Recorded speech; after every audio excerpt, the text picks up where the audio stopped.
Bueno, el aplauso para Roberto Paredes, el querido amigo periodista, escritor, historiador, analista político. Pero ¿por qué te emocionaste?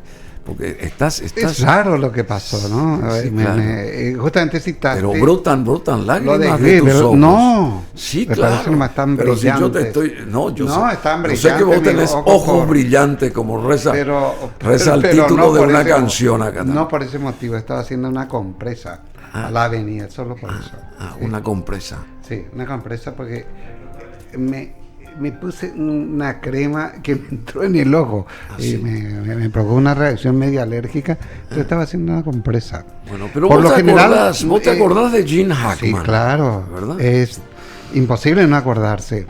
Pero aparentemente la mujer, por el cálculo que estaba haciendo, más de 90 años también tenía. No, ¿te parece? No, 62 años tenía. Pero se casó con esa edad en el 91, dice. O sea, si le sumás 34 años a 60. No, 30 años. 30 años le llevaba. Bueno, fantástico. Bueno, pero en fin, una pareja que duró mucho tiempo también. Una diferencia interesante. Yo creo que... Pero esa asociación de momento que yo hice, ¿te parece que habrá sido también la causante de... No. En ese caso, estaban por tomar el búnker. Él estaba en el búnker con su familia. Con Hitler.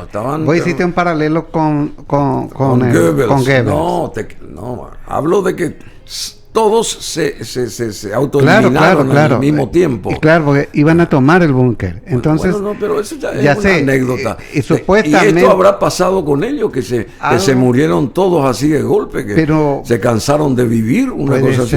Puede ser. O que sabían a veces que él uno estaba no puede por fallecer vivir sin el otro. Y ella no quería quedarse sola, una cosa así. 34 años de casamiento, es mucho. Y bueno, del 91 al 2023 son... Y vos que tuviste varias experiencias así como... Yo tuve casamientos de 7, 8 años más o menos.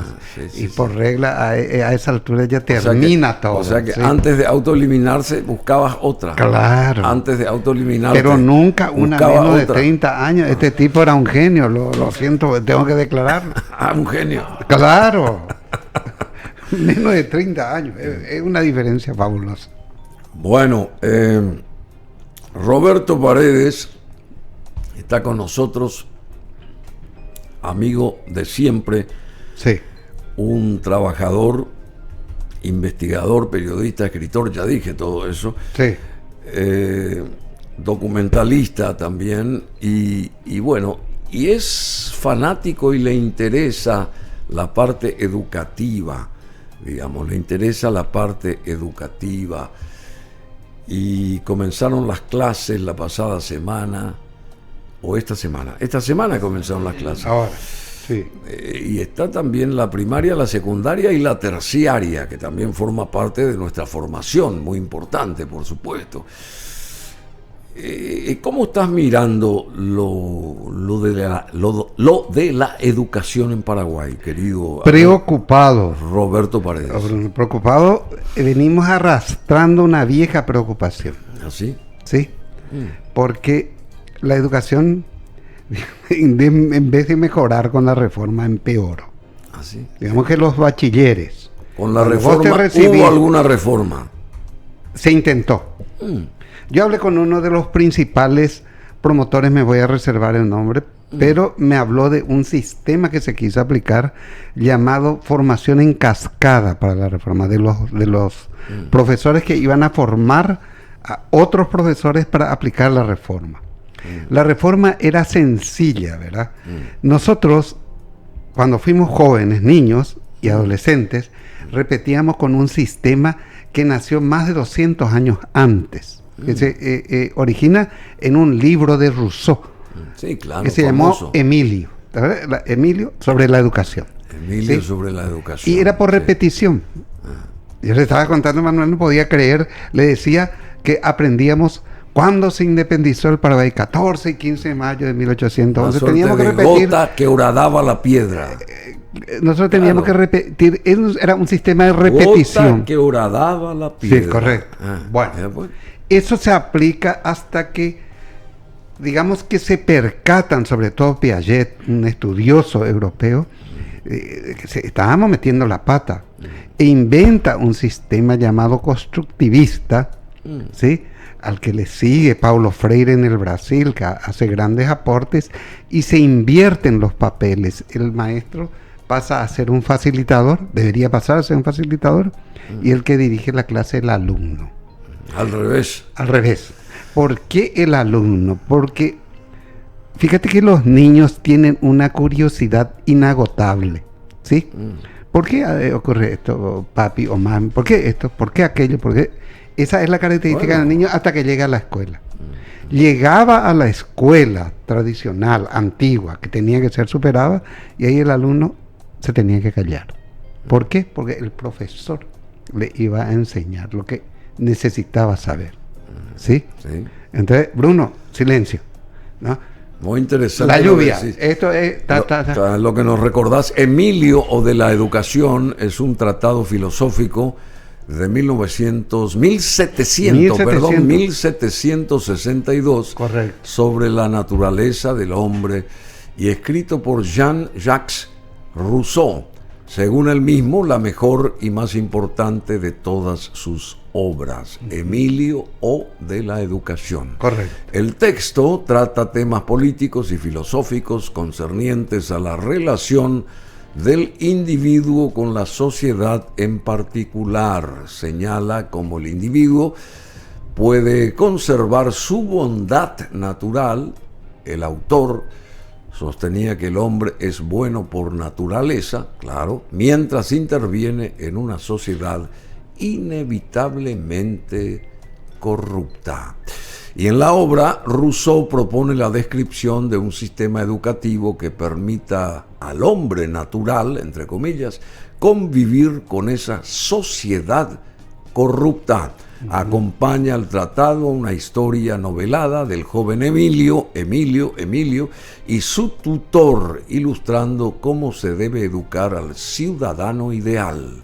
Por otro lado, Emilio no es una guía detallada, aunque sí incluye algunos consejos sobre cómo educar a los niños. Hoy se le considera el primer tratado sobre filosofía de la educación del mundo occidental.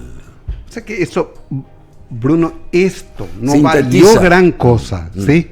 Durante siglos no varió. Nosotros nos formamos 1792. 1762.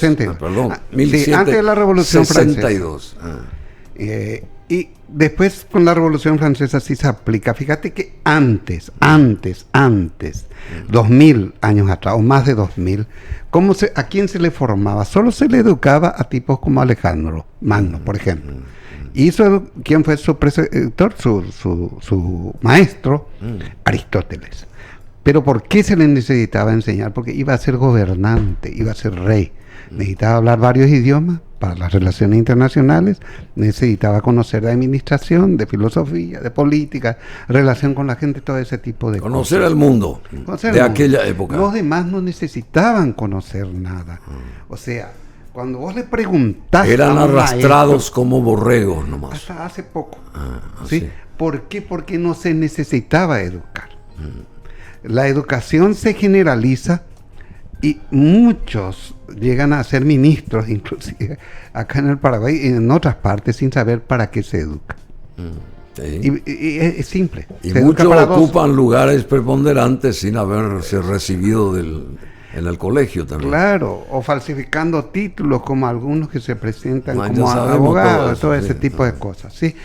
Al margen de eso, lo interesante... ¿Qué iba a decir Aristóteles? No. Aristóteles le enseña... pero ¿qué iba a decir si se hoy hubiese cortado Aristóteles? Las venas, Ya tuvo una pelea fuerte él con Alejandro cuando a Alejandro se le ocurrió conquistar el mundo. Alejandro Magno. Que es hacer este tema de invasiones, invadir esto, crear un imperio, todo ese tipo de cosas. Y le decía el tipo, lo que vos tenés que dedicarte es a administrar a tu gente, darle felicidad a tu pueblo, atenderle a tu pueblo. Eso le cuesta un exilio, un asilo, se le deporta a él, y Aristóteles termina después muriendo con el correr de los años, medio castigado, ¿sí? O sea, es la historia real. Pero lo interesante es saber hoy por qué se educa hoy. ¿Qué ¿Y por qué se educa? Es muy sencillo. Para saber cuándo van a llegar la tercera, cuarta y quinta guerra mundial. ¿Para qué se educa? Se educa por dos razones. Uno, para formar mano de obra, ¿sí? Cuando vos estás dándole la educación primaria, media y superior, estás educándolo para que sirva como un instrumento de trabajo, un factor de trabajo. Necesitas ingeniero, formás abogado, formás economista. Sí, bueno, pero perdóname. Se educa para eso por un lado, para capacitar mano de obra, y por otro lado para transmitir los valores dominantes del periodo, ¿sí? O sea, esas son las finalidades principales. El periodo en el que se enseña esto. Del periodo en que se está enseñando. Bueno, correcto. Pero a veces no hay conectividad entre la formación primaria con la secundaria. Hay como una suerte de... se enseñan cosas que no son realmente gravitantes. Acá en nuestro sistema yo estoy hablando. Sí. Y eso, llegado el momento, en el estadio terciario de la educación, como que no sirve para nada, porque es un recomenzar y bueno, ante, digamos, desafíos mucho más importantes, porque alguien ya elige una carrera y se da cuenta que le faltó aprender esto, lo otro y lo demás allá. No sé si me explico. Te explicas perfectamente y se le dio de tratar respuestas a eso en la educación secundaria. Viste que en la educación secundaria después vino la famosa humanística y técnica, por ejemplo, que te decía, y la técnica variaba. Vos podías, si ibas hacia la informática, elegías informática o contabilidad en la técnica, y si es humanística, te formaban con temas ligados a filosofía, historia y otras cuestiones. O sea, se trató de dar respuesta, pero la llamada reforma educativa iba mucho más allá. El problema es que quienes la dirigieron desde que cayó Stroessner, un poco después, ¿sí? Quienes la dirigieron desde los ministerios y desde la presidencia tuvieron responsabilidad en este declive que seguimos experimentando en el campo de la educación. El año pasado... Horacio Galeano Perrone por ahí nos estará escuchando. Es uno de los... él sabe es uno de los responsables. Es uno de los responsables. Como estará odiando entonces. No, porque es una crítica constructiva la que porque yo hago. Yo creo que 6 veces fue ministro. Una cosa también estuvo como ministro de Educación y fracasó, ¿verdad? Pero todos fracasaron. Pero si vos te fijas, ahí no voy a entrar en detalles, en quiénes eran los miembros del famoso Consejo Nacional de Educación, fueron los mismos. Desde que cayó Stroessner, casi hasta hoy, salvo los que murieron. Y los que entraron a ocupar los cargos vacantes no sabían de educación lo que yo sé de chino. Rafael Filisola fue miembro de la Comisión Nacional de Educación. Poca gente sabe. ¿Sí? ¿Sí? Cuando Marito Audo Benítez fue presidente de la República. Y se le dio un pedazo de la torta al efrainismo, ¿verdad? Que a su vez se basó en el PDP para ocupar ciertos cargos. Por eso CEPRELA estaba en manos de ellos, Antidrogas también, Interior también. O sea, ellos manejaban todo eso. Exacto. Y a Rafa se le da ese lugar que me acordé de él porque está hoy estuve leyendo que está siendo procesado por el tema de los helicópteros, ¿verdad? Pero eso ocurrió hace no sé cuántos. Sí, pero es un delito, pero es un caso todavía vivo. Es un caso todavía vivo. Todavía no cayó el helicóptero. Cayeron muchísimo. Se creó un agujero de 50 palos verdes, ¿cierto? Una joda. Porque acá pues él quiere poner color a la corrupción y la corrupción no tiene colores. No tiene color. Multicolorida es la corrupción. Así mismo es. Y después. Pero este sistema que tenía que venir era interesante, Bruno, porque el maestro tenía que pasar a ser facilitador y el alumno el que iba a volver, digamos, el niño a hacer las preguntas de siempre. Y no vas a creer, te voy a decir una cuestión casi tonta lo que te voy a decir. Es matemático, los niños de cierta edad tienen casi las mismas preocupaciones. Es normal, ¿sí? Es normal. Sí, eso está estudiado. Entonces, cuando vos te ibas a una clase y alguien iba a preguntar ¿por qué la luna? ¿Por qué había 4 periodos de la luna? Tal. Bueno, era una cosa que le preocupaba a muchos de los niños de cierta edad, ¿verdad? O sea, el sistema promovido inicialmente por Piaget y seguido después por Paulo Freire y otros, era fantástico, este sistema constructivista que nunca se aplicó enteramente en Paraguay. Y después soportamos... Bueno, ¿y ahora cómo está nuestra educación? Vamos. Malísima, no se aprende nada. Los chicos van a disputar una beca de Itaipú y se aplazan todos. Entonces, ¿qué hace Itaipú? Baja el piso. Sí. Baja el piso bajo, es decir, el nivel de concurrencia, digamos, el nivel de aceptación. El nivel de exigencia para que vos accedas a la beca se baja al subsuelo ya. El nivel de exigencia, sí. Claro, el piso. Pero también hay maestros que no aprueban también. También está ese, y eso fue gravísimo, porque ahí se aplazaron, creo que cerca del 90%, y de algunos departamentos el 100%. ¿Sí? Pero también se introdujeron mecanismos de exámenes que no tienen pies ni cabeza, porque vos no pensás. Te dan las opciones así, tipo tipo un tatetí jugás. Tal cosa ocurre por tal cosa, A, tal, B, tal respuesta, C, y uno va jugando así a la suerte. Tatetí, suerte para mí. Exacto. Nació en 1800 tanto, nació en 1800, no se le hace pensar a la gente. Es más, se hacen preguntas medio estúpidas. ¿Qué calienta si Francia nació en el 76 o en el 78? En 1776 o en el 78. Lo que interesa es saber por lo menos mínimamente qué hizo Francia durante el proceso de la independencia del Paraguay. Y que el profesor pueda explayarse sobre eso, es decir, aplicó una dictadura porque los brasileños acosaban. Sí, decime, sí. ¿Y cómo está respecto a los otros países o a las otras educaciones que se imparten en el mundo? ¿Cómo está? ¿Estamos muy lejos nosotros de lejísimos de otros sistemas educativos? Sí, no, lejísimos. Y es porque en gran medida porque no hay luego inversión en el Paraguay en educación. Pues es que un profesor brasileño gana, no te miento, Bruno, $2,000 o $3,000 por mes, fácilmente. ¿Sí? Entonces vos tenés recursos y tiempo como para dedicarte a la actualización. Vos te actualizás. ¿Y acá cuánto gana ese profesor que enseña la misma cosa? Y el salario mínimo, los que ganan, y hay profesores que enseñan de onda, que no son pagados, que no están en el presupuesto. Y hay clases, Bruno, te quiero llevar, tenés que irte un día acá en Caaguazú, un lugar adelantado, donde se llaman biaulas, o sea... Biaulas. Claro, vos te pones en el medio. A tu izquierda están los del primer grado y a tu derecha los del segundo. O sea, escuchás dos clases al mismo tiempo. Y acá enseñás español. Eso no es mentira. Entonces te das vuelta acá, 2 más 2, le decía a los otros, 4. Y al otro te das vuelta y le decís, sí, claro, A, E, I, O, U, las vocales, una cosa de loco, ¿verdad? O sea, no se invierte. Pero esto es un chiste lo que me decís. No, pero no, es una realidad triste. Sí. Se han caído o no techos de escuelas. Sí, ventiladores también sobre las cabezas de los chicos. ¿Se sabe o no? Es fácil saber. ¿Por qué no se sabe? ¿Por qué no se le castiga? Esa misma gente después es contratada para hacer otras escuelas o para hacer otros puestos de salud. Una locura. ¿Sí? O sea, en educación hay que invertir. ¿No?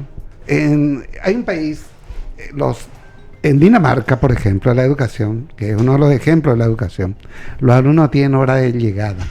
¿No tienen? No, ni de salida.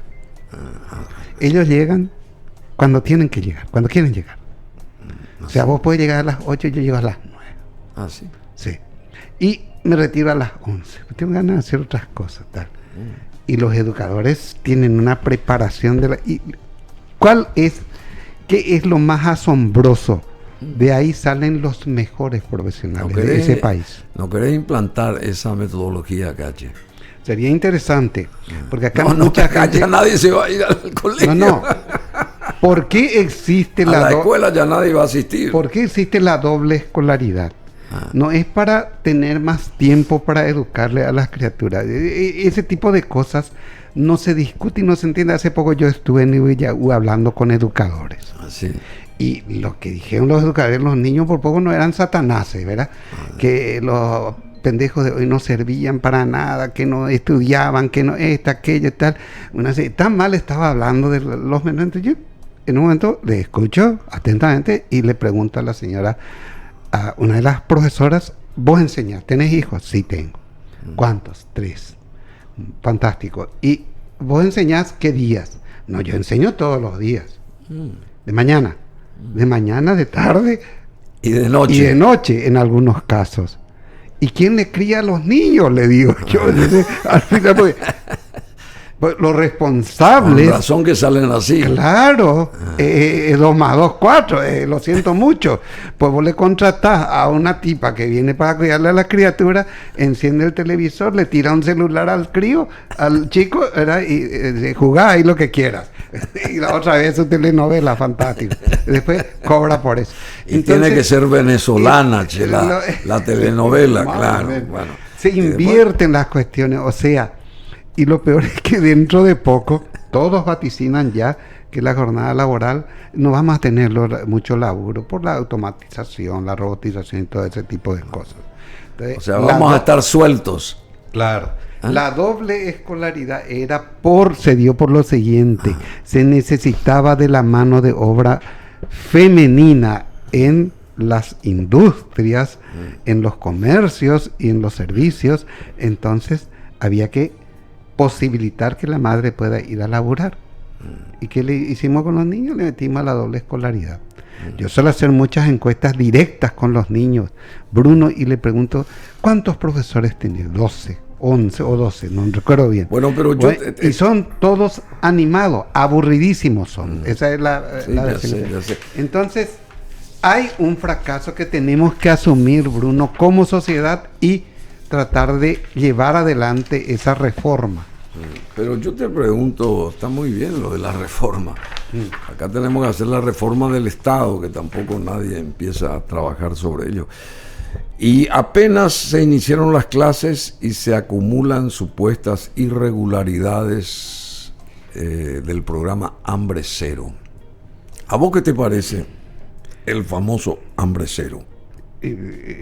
Me parece negativo. Yo creo que los niños deberían comer en sus casas. Claro, yo también soy partícipe de eso. Pero yo creo que deberíamos volver a viejo esquema. Cuando yo estudié, no sé, creo que vos también, existían 3 turnos. Yo estudié en el Colegio Nacional de la capital, tenía turno mañana, tarde y noche. Sí, claro. Yo me iba de mañana, obviamente porque me iba nada de comer. Yo a las 7 estaba en mi casa, ¿cierto?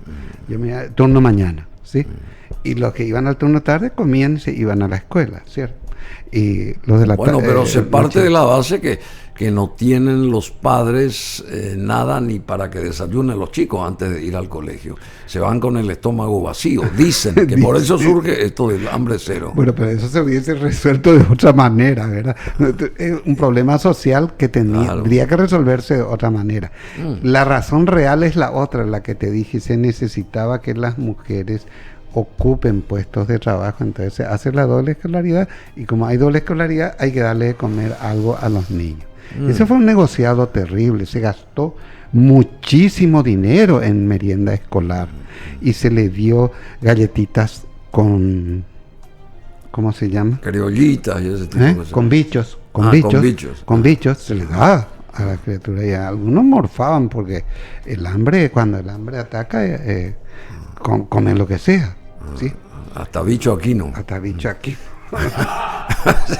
Claro. Bueno, pero en la guerra del Chaco, la meada, la gente tomaba, no había agua, ¿no? Sí, qué bárbaro. Entonces, cuando la necesidad aprieta, el tema es sí, pero de que se necesita reformar la educación. Hoy esta es la alimentación. A ver, hambre cero, aquí está en la pantalla. ¿Qué te parece, che? Con esto, un palito. Con esto se alimenta un bien. Negociado repugnante. Un negociado repugnante más. Es esto. Es un negociado repugnante. Es un negociado repugnante que en algún momento van a saltar todos los datos que hay detrás y vamos a tener peores que Lalos. Varios- ¿Cierto? Lo de varios Lalo va a chats. parecer un chiste. Varios chats, ¿no? al estilo Lalo Gómez. Al estilo Lagos Gómez. Bueno, el Ministerio de Educación y Ciencias insta a maestros a no dar tareas para la casa y restringir uso de celulares en aulas. Autoridades del Ministerio de Educación y Ciencias instan, reiteramos, a restringir el uso de teléfonos celulares para alumnos menores de 15 años. La institución también está en contra de enviar tareas para la casa a través del celular. El alumno debe aprender en la escuela, señaló el ministro Luis Ramírez, pero en la escuela se llena la panza. No solamente se llena la panza, si estás desde las 7 de la mañana hasta las 3:30 de la tarde, ¿por qué vas a llevar tareas a tu casa? ¿Verdad? Se supone que tenés que ya demasiado tiempo, ya si nosotros hubiésemos tenido ese horario hubiésemos sido todos genios, ¿cierto? No, más o menos, en serio, porque si con medio tiempo, con un periodo de la mañana, salieron personas brillantes y con un esquema educativo que ya ha sido superado, mejorado, en la teoría, ¿sí? En la práctica teoría. No. Y para mejorarlo en la práctica, Bruno, se necesita un gran acuerdo político y social para impulsar una reforma que nos convenga a todos. Acuerdo Nacional de Yeuma.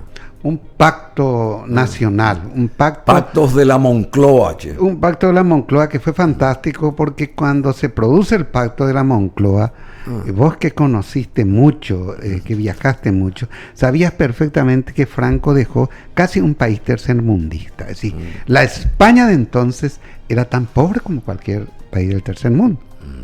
Y gracias al pacto de la Moncloa se sentaban los políticos y los empresarios, dijeron que España queremos y reimpulsaron su país. Exactamente. Y creció y convirtieron España en una potencia. ¿Sí? O sea, de que hace falta conversar, discutir, por más que haya divergencias, acordar y empujar el carro todos juntos, hace falta. Bueno, eso está muy bien, pero ¿con quién haces esa reforma? ¿Dónde está la oposición hoy, querido? Roberto Paredes. Vos sos parte de la oposición, tengo entendido. ¿Sos parte o no? Yo soy partidario de la llamada oposición constructiva. O sea, yo no tengo por qué hacerle la guerra a Peña, ni a Marito, ni a nadie. No, yo no te digo que no entro por ese lado, no, sino en línea genérica. El problema es que por ese lado va la llamada que se autodenomina oposición. Aplican una cuestión con un discurso confrontacionista. Yo hago zapping cuando le escucho a alguno, pues solo están para confrontar, para descartar, descalificar y menoscabar. Tenemos que terminar con eso, Bruno. No, por supuesto, yo estoy de acuerdo con eso. El pobre Ramírez, que yo creo que hace... País Ramírez. País Ramírez. Nuestro ministro. Luis Ramírez, claro. Sí, Luis, País Ramírez. Sí. País Ramírez. Sí. Bueno, hace el máximo esfuerzo por empujar el tema de la educación. Bueno, ayudémosle.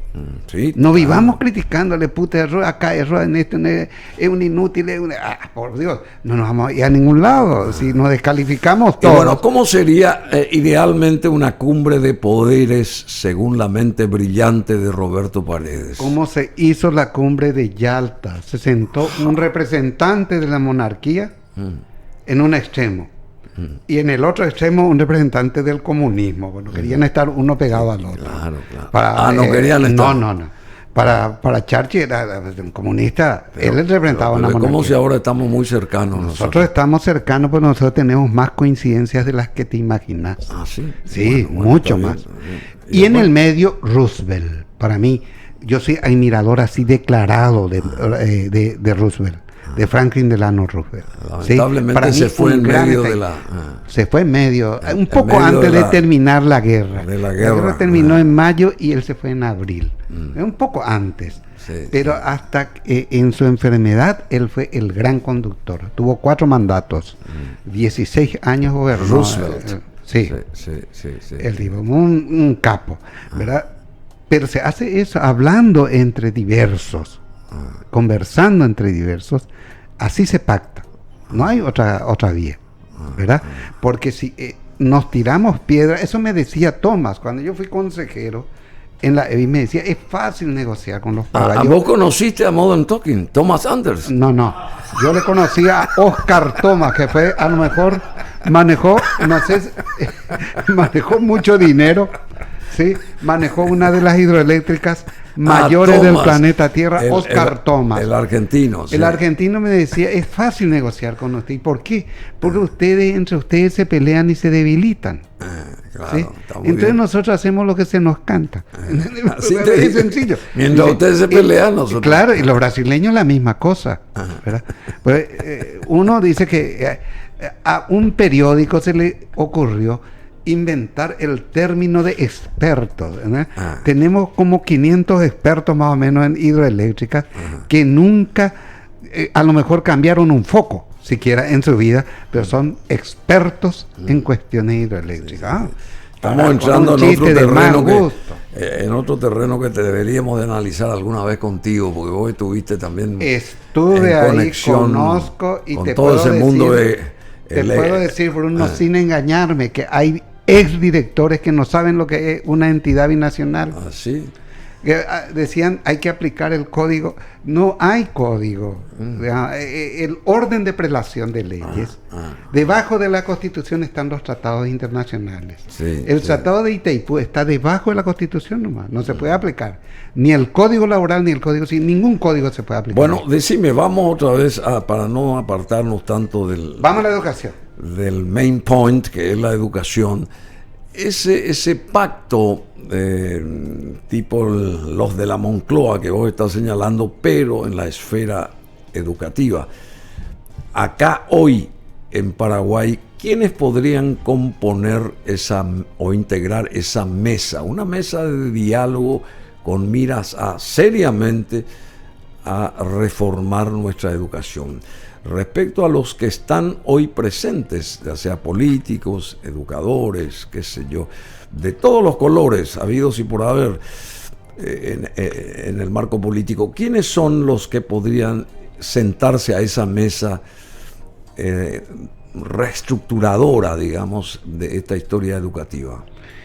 Yo creo que hay que pedirle a cada institución política que designe una pequeña comisión, fíjense chica, 2 o 3 representantes a cada grupo y cada gremio también, la UIP, la ARP, son, ¿por qué? Porque ellos tienen un interés especial porque son los que emplean a los profesionales diversos, ¿verdad? Sí. Y también a los gremios de los trabajadores, que se forma una amplia comisión que discute y trate de pactar qué hacemos para mejorar la educación. Y ellos saben quiénes más o menos tienen uñas de guitarrero, o sea, quienes saben algo y pueden aportar algo. Yo suelo ver inclusive en tu programa invitados de gente que dice conocer mucho, que tiene posgrado, doctorado, y todo ese tipo de cosas, que para mí no sirve para nada por lo general, pues yo soy muy partidario de un correligionario tuyo. Cecilio Báez era un genio cuando decía, la universidad da títulos, pero no acorta las orejas, ¿cierto? Correligionario yo no. Liberal era. No, yo no soy liberal. Soy liberal de formación, doctrinariamente. Respeto demasiado a Cecilio Báez, por supuesto. Sí, Fue 40 años rector de la Universidad Nacional de Asunción. Todos fueron de ese partido y sobre todo de esa doctrina, de la doctrina liberal. Tanto Bruno Guyari como José Patricio Guyari, Modesto Guyari y casi todos los Guyari. Fue embajador en Europa, Cecilio Báez. Sí, estuvo en Inglaterra viviendo muchos años y se fue a dar una charla. Que sos tan fanático de las pronunciaciones buenas de los, ¿sí? Se fue a dar una charla en Buenos Aires, en el Colón, cuando eso se dan las charlas en el Colón. En el Teatro Colón. Y se le recibía a los intelectuales en los aeropuertos, con aplauso y zapateo, porque tuvieron un desempeño de gran 7. Entonces él dice, como decía Shakespeare, dice alguien ahí del público. Hablan inglés. Y síguele su charla en inglés. Nadie entendió nada. No sabía en qué momento aplaudir y en qué momento reírse. Hasta el final el inglés. Claro. O sea, dice, hablan inglés. Cecilio Báez se mofó del público. Se mofó del público porque elegantemente.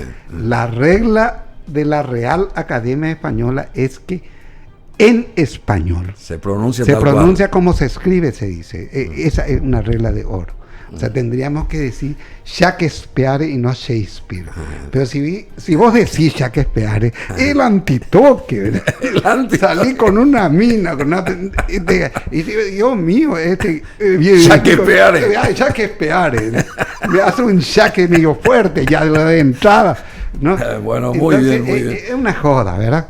Entonces, en ese sentido te digo, Bruno, muchos pueden aportar sobre la educación, no se necesita tener títulos especiales para eso, ¿sí?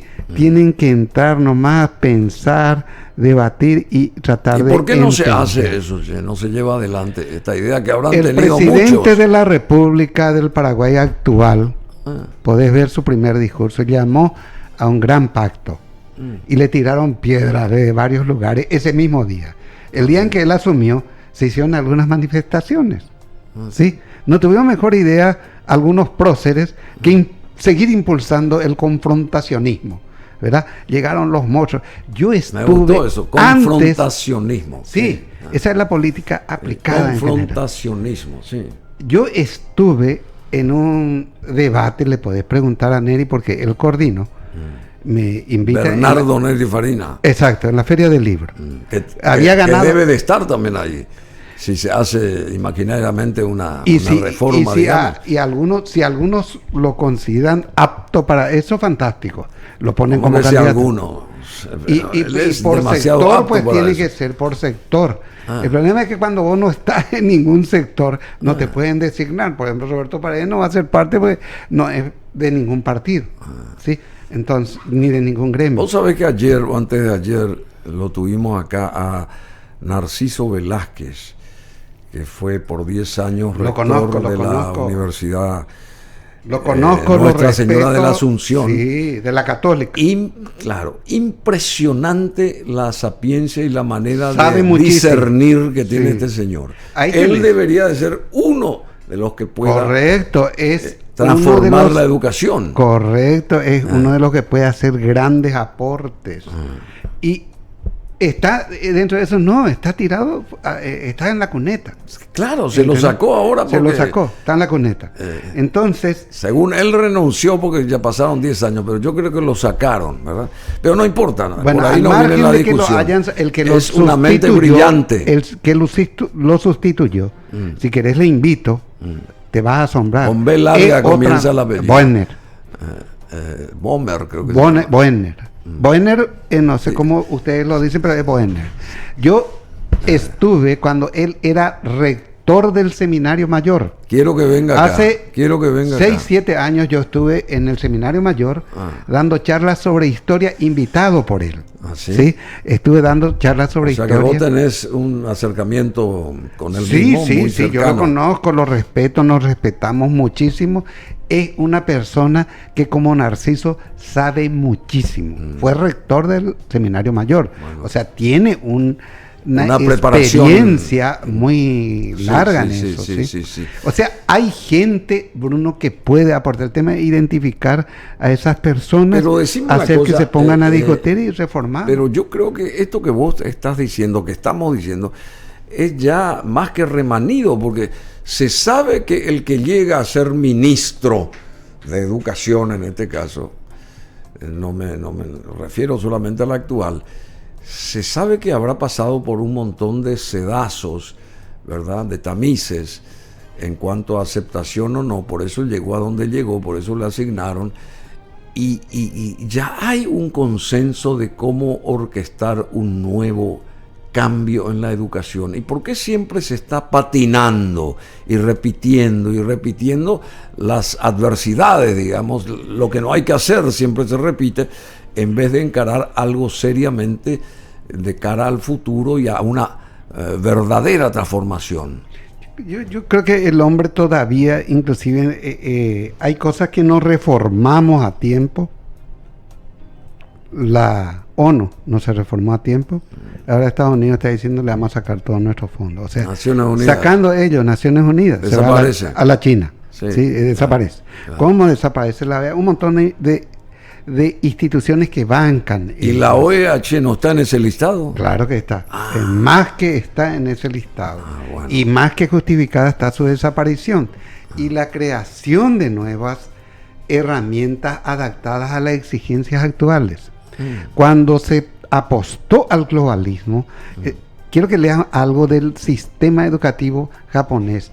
El sistema educativo japonés apuesta a crear el ciudadano global. Cuando vos te recibís... Se trata de, a ver, crear el ciudadano sí, se trata global. de, llegado el momento, ¿qué abarca Cuando eso? vos llegás a formarte como bachiller, vos hablas 5 idiomas. Ah, claro. ¿Sí?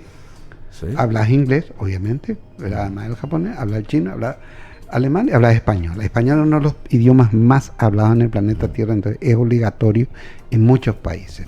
Lees X libros, los mejores, los clásicos de la literatura universal, los clásicos de la literatura rusa, japonesa, de todo, ¿sí? Pero de repente viene una onda nacionalista de nuevo, o sea, ahí termina el ciudadano global, ¿no? A formar ciudadanos nacionales. Vos sabés que ayer tuve una charla aquí, no en el programa, a la tarde, con el nuevo jefe de prensa de la embajada de Taipei, acá en Asunción. Sí. Un chico de 30 años que tiene una mentalidad abierta. Yo lo conocí al anterior, trabé amistad con él, un señor un poco mayor, de más años, ¿verdad? Pero me impresionó este joven que estudió en España, Sí.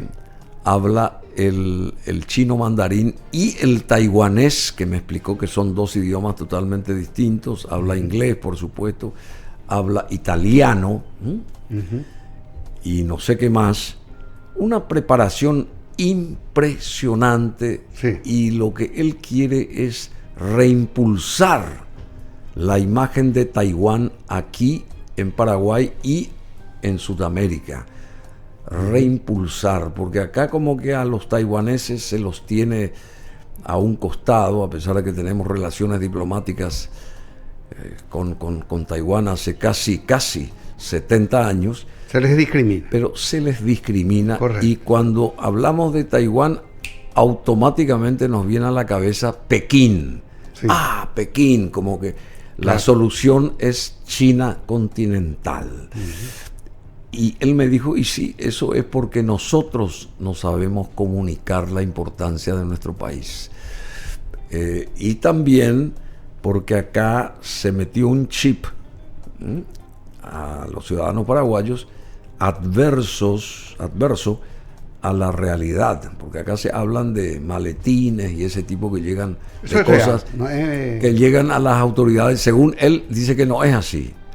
Según él. Pero él tiene la obligación de decir. Bueno, según Cada él. día hay menos países que Ah. aceptan la existencia de Taiwán como país. Sí, no, 14 ya sé, nomás pero, somos, pero ¿no? yo estoy de acuerdo con reimpulsar una nueva imagen, porque Taiwán es un gran país. Yo estuve allá hace Súper muchos años desarrollado. y en aquella ocasión yo me quedé con la boca abierta de Claro. cómo ellos avanzaron.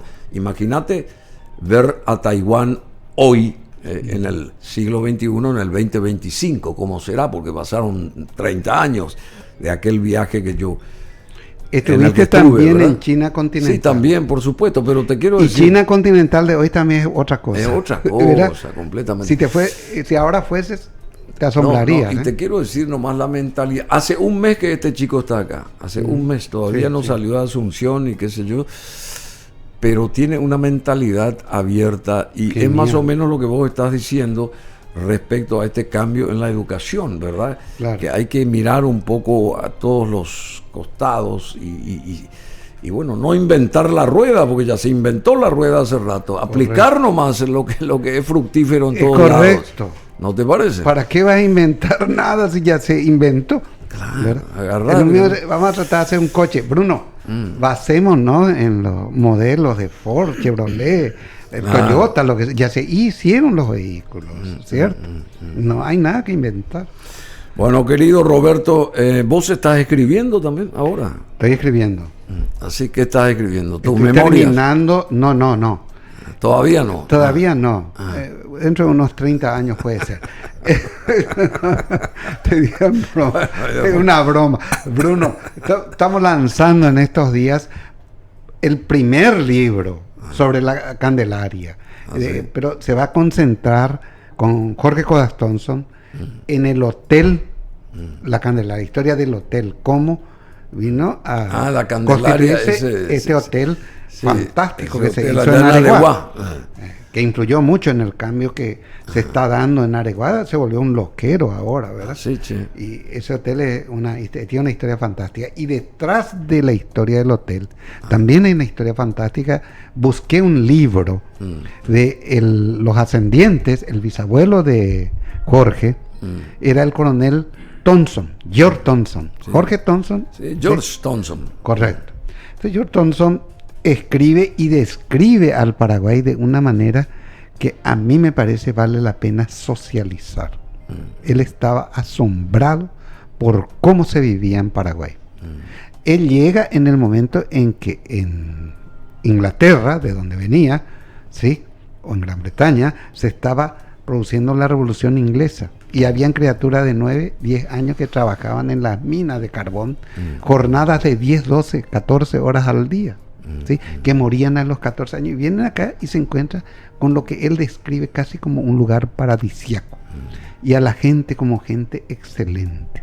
¿Sí? Bueno, qué interesante. Te voy a traer, es un libro que vale la pena. ¿Y cuándo sale el libro este? Este libro sale ahora en marzo, este primero de la Candelaria y el primero es en 2 días el primero. No, el primer libro te digo. El primer libro sale en una fecha de marzo. Sobre la Candelaria en marzo. Un día de marzo. Sí, uno de estos días de marzo. Si ponerle la primera quincena. Bueno, ¿sí? Tenés que traer entonces acá. Vamos a traer. Lo ideal sería que le entrevistes al propio Jorge, porque pero tiene él no va a poder venir acá. Fabulosas. Sí, pero ya no puede venir acá porque él pertenece a otras fuerzas periodísticas. No, Entonces, no puede. No, papá es el al que le tenés que entrevistar. Al papá. Claro. Sí, al papá. Yo sé que el hermano lo suelo ver contigo. No, el hermano, el hijo. No. Oscar también estuvo por acá. Hugo. Oscar. No, pero Oscar es Oscar otra yo cosa. le he visto varias veces. Y bueno, el hermano mayor de Oscar es Jorge. Sí, claro. ¿verdad? Cuyo hijo es el que también venía Jorge acá. que venía acá y que ahora está ahí con Bierzi, ¿verdad? Con el grupo Entonces Bierzi. él no puede venir porque está ya en la cima, entonces no podemos nosotros. No está en la cima. A mí me tenerlo gustaba así. más cuando venía acá.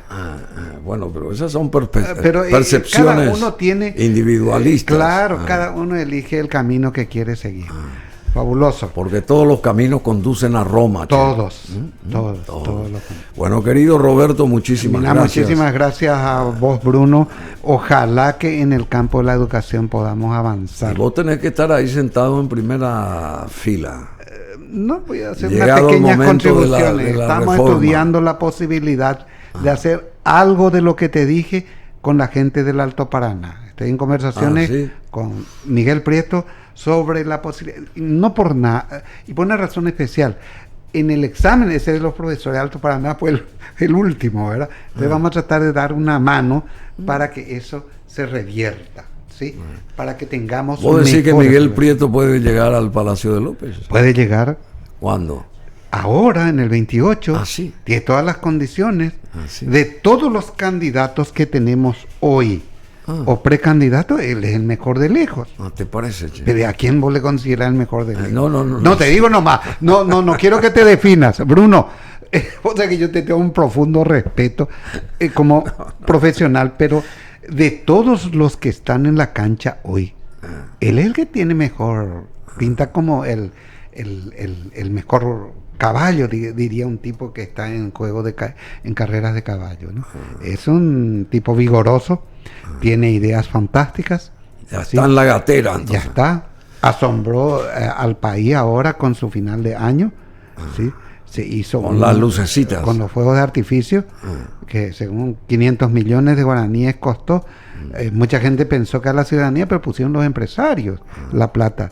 Lo que puso la municipalidad fueron la mano de obra. Fíjate si eso hubieran puesto en remedios, medicamentos que hacen falta acá en los hospitales, ese tipo de cosas. Claro, pero esa es una decisión de los empresarios. Sí, no, ya sé, no vamos a entrar. Yo creo que los empresarios no quieren entrar en el campo de otros. ¿Sí? ¿Verdad? El que vende remedios, que siga vendiendo remedios. Yo vendo electrodomésticos, Voy a aportar tanto para que se pasen un final de año de la Gran 7. Es fantástico, yo siempre quise. Y comienza ahora el carnaval por 5 días en Brasil. Y comienza el carnaval. Se desenchufa de sus actividades Brasil ya y empieza a danzar. Ya comenzó, fantástico. 5 días. 5 días. ¿Vos alguna vez días, participaste? ¿O 7 días? ¿Vos alguna vez participaste de algún carnaval brasileño? No podés vivir en Brasil sin participar de un carnaval. ¿Vos viviste mucho tiempo allá? Yo viví 10 años. 10 años, o sea que bailaste alguna vez, zambaste alguna vez. Zambé, ahora no quiero zambar porque acá eliminamos ese desfile carnavalesco que era tan lindo. ¿Vos te acuerdas del desfile carnavalesco en la calle Palma? Sí. Era fantástico. Bueno, muchas gracias, Roberto Paredes. Ahí tenemos en Encarnación también se hicieron los carnavales. Mirá esas chicas hermosas. Dios mío. Encarnacena, Dios mío. Qué alegría total, absoluta. Bruno, viene gente de varias ciudades argentinas, se llena Encarnación turistas. Sí. Impresionante, es Encarnación con sus carnavales cada inicio de año. Bueno, muchas gracias, Roberto.